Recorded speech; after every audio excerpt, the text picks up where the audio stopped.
أعوذ بالله من الشيطان الرجيم. بسم الله الرحمن الرحيم. إذا جاءك المنافقون قالوا نشهد إنك لرسول الله والله يعلم إنك لرسوله والله يشهد إن المنافقين لكاذبون اتخذوا أيمانهم جنة فصدوا عن سبيل الله إنهم ساء ما كانوا يعملون ذلك بأنهم آمنوا ثم كفروا فطبع على قلوبهم فهم لا يفقهون وإذا رأيتهم تعجبك أجسامهم وإن يقولوا تسمع لقولهم كأنهم خشب مسندة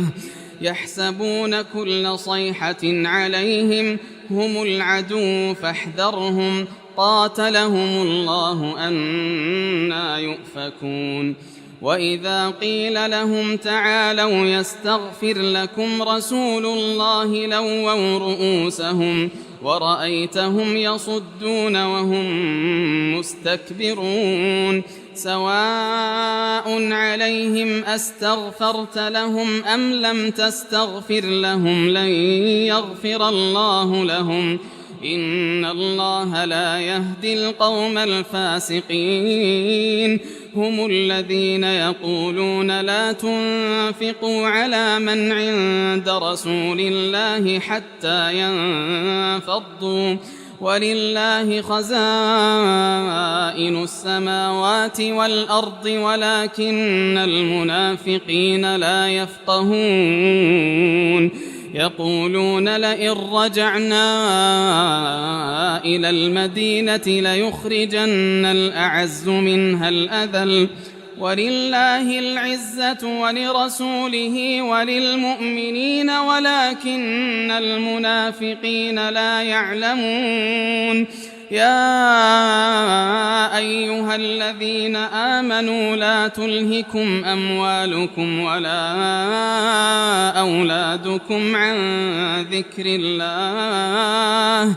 ومن يفعل ذلك فأولئك هم الخاسرون وأنفقوا مما رزقناكم من قبل أن يأتي أحدكم الموت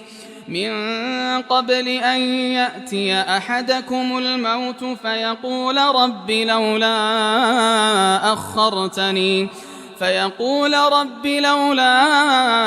أخرتني إلى أجل قريب